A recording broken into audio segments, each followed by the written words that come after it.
आप शांत हो जाए प्लीज़, केवल मेरी आवाज़ आनी चाहिए, ठीक है। हाँ जी, जैसे ही कोई पेशेंट आपके पास आता है, ठीक है, पेशेंट आपके पास आएगा, सबसे पहले आप पेशेंट को कंफर्टेबल पोजीशन में बिठाओगे, पेशेंट से आप बातें करोगे, पेशेंट आपको बताएगा, अपनी कुछ हिस्ट्री देगा, तो उससे पूछोगे भाई दिक्कत क्या है, आपका नाम क्या है? सर मेरा नाम प्रियंका ओझा है। आप यहाँ कैसे आए? तो मुझे अपना बीपी मेजर करवाना है। बीपी नपवाना है आपको क्या कोई दिक्कत होती है? नहीं सर, मुझे कोई प्रॉब्लम नहीं है। तो फिर बीपी क्यों नपवा रहे हो?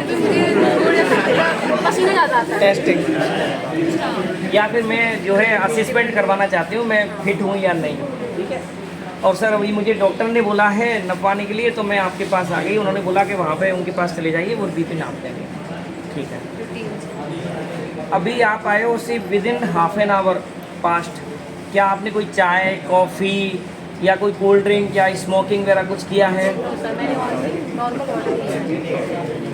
महिलाएं भी करती हैं, महिला भी करती है ना, करती है ना, आजकल गांव में भी चिलम बीड़ी हुक्का वगैरह पीते हैं, हुक्का पीते ना, हुक्का पीते हैं, और सबसे बढ़िया निराला मंजन करती है। तो निराला मंजन से क्या होता है? बहुत ज़्यादा मतलब खराब चीज़ है वो तो। आप यदि निराला मंजन होता है ना लाल वाला, और एक और क्या होता है, पाँच फोटो बोलते हैं, पाँच फोटो, उसमें बहुत ज़्यादा टबैको होता है, ठीक है, तो वो बहुत गंदा होता है। उसके यदि कोई करता हो ना तो छोड़ देना। अरे चुपचाप शांत हो जाओ, उसे कोई करता हो तो छोड़ देना, ठीक है। आपने विदिन हाफ एन आवर कुछ नहीं लिया, वेरी गुड। अभी आप पैदल चल के आए हो या कैसे आए हो आप लोग? अभी मैं हॉस्टल से पैदल चल के आए हो, तो आप 5-10 मिनट बैठिए, मैं 5-10 मिनट बाद आपका बीपी चेक करूँगा, ठीक है। अच्छी तरह से बात करें, इरिटेट होने की कोई ज़रूरत नहीं है, ठीक है, आपको इरिटेट नहीं होना। अब देखिए मैं आपको बताता हूँ, ये है अपना बीपी इंस्ट्रूमेंट जिसे अपन स्फिग्मो मैनोमीटर बोलते हैं, ठीक है। स्फिग्मो मैनोमीटर में ये अपने पास जो है ग्लास ट्यूब होती है, इस ग्लास ट्यूब के अंदर ही अपने यहाँ नीचे पारा रहता है, पारा जो है इसी में फ्लक्चुएट होगा, ठीक है, ऊपर नीचे अपन इसी में होगा पारा। इस पर सारी ये रीडिंग देखिए, रीडिंग भी लिखी हुई है, हाँ ये रीडिंग भी लिखी हुई है, ठीक है, ये मैनोमीटर बोलते हैं इसको, ठीक है। तो इस तरीके से है।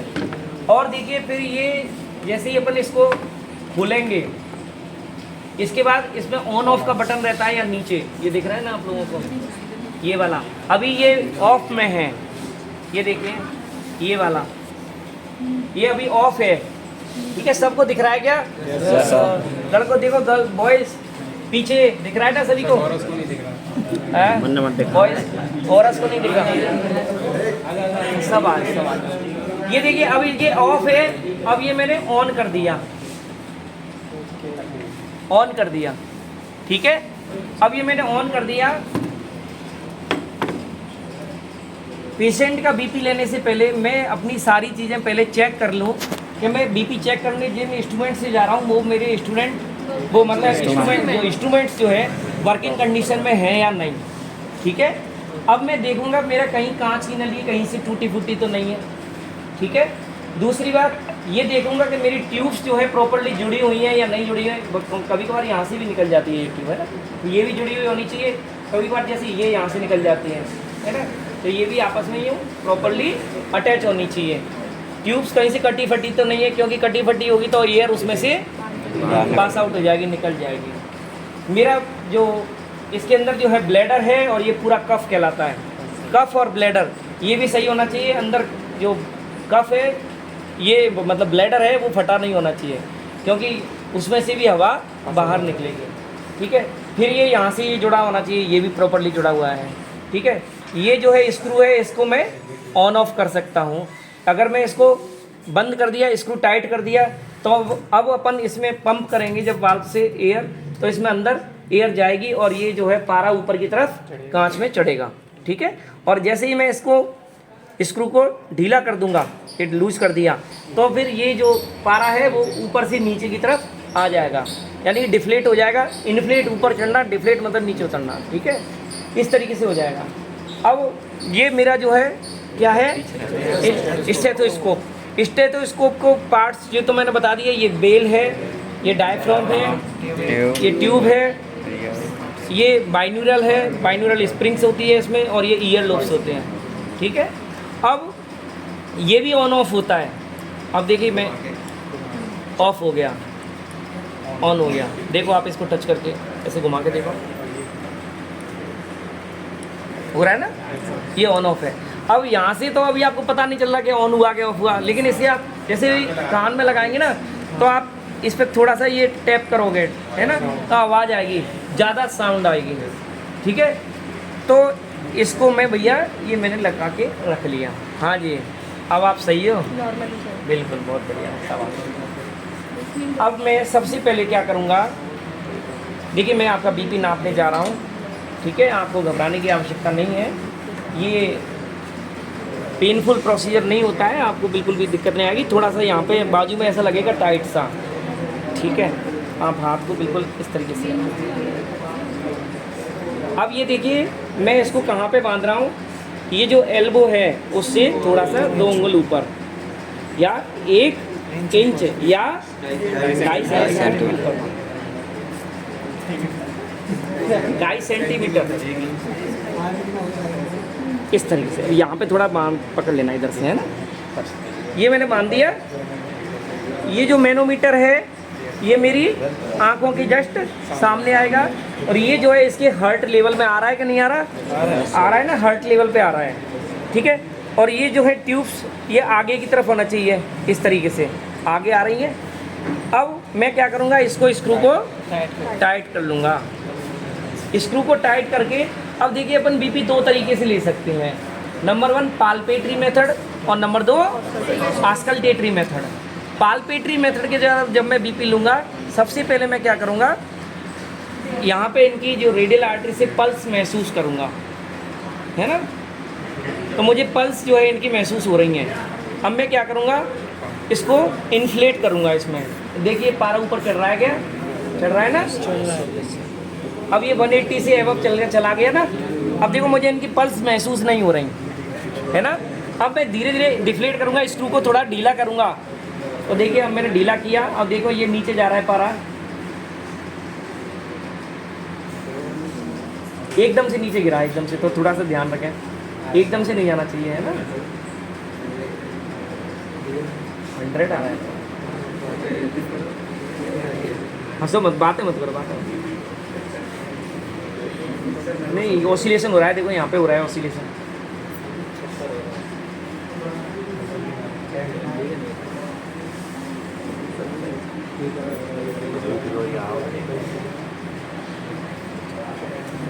वन 110 के आसपास आ रहा है।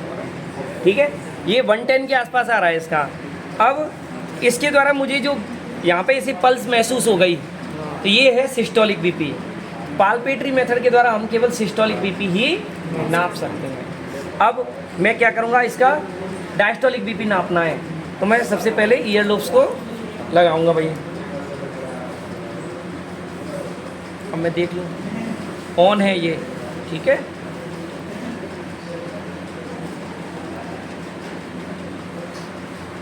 ये देखो पारा जो है 0 से नीचे चला गया, ठीक है। अब मैं यहाँ पे क्या करूँगा, ब्रेकियल आर्टरी पे स्टेथोस्कोप का डायफ्राम वाला पार्ट रखूँगा। अब मैं इसमें एयर इन्फ्लेट करूँगा, तो देखो ये ऊपर जा रहा है, अपन ने आराम से अपन ने चढ़ा लिया। अब देखो मैं अभी नहीं कुछ कर रहा, बिल्कुल वो नीचे नहीं उतरेगा, ठीक है, पारा जो है नीचे नहीं जाएगा। अब मैं धीरे धीरे इसके स्क्रू को लूज करूँगा, तो वहाँ पे धीरे धीरे देखिए ये जाएगा नीचे।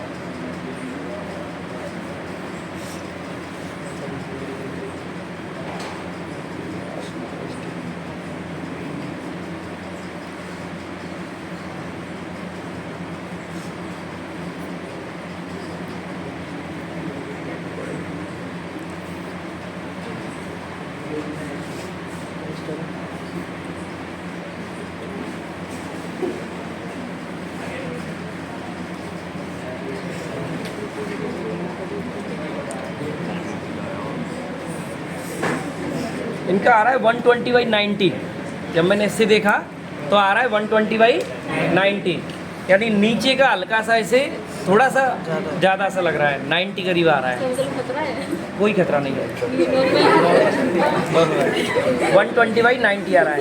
ये आपको बता दें आइडियली जो है पल्स प्रेशर, सुने, आइडियली पल्स प्रेशर जो है, अब इसको मैं क्या करूँगा, स्क्रू को ढीला कर दूंगा, एयर निकाल के रख दूंगा और इसको ऑफ कर दूंगा, ठीक है। फिर इसे बंद करके और इसमें रख देंगे इसको।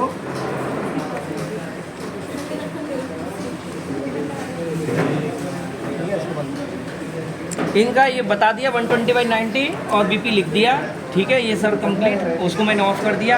इस तरीके से अपन बीपी लेते हैं, ठीक है। ये सारी कंडीशन है बीपी लेने के लिए। अब आप में से कोई एक स्टूडेंट लेना चाहे किसी दूसरे स्टूडेंट को बिठा के, तो वो चेक कर सकता है।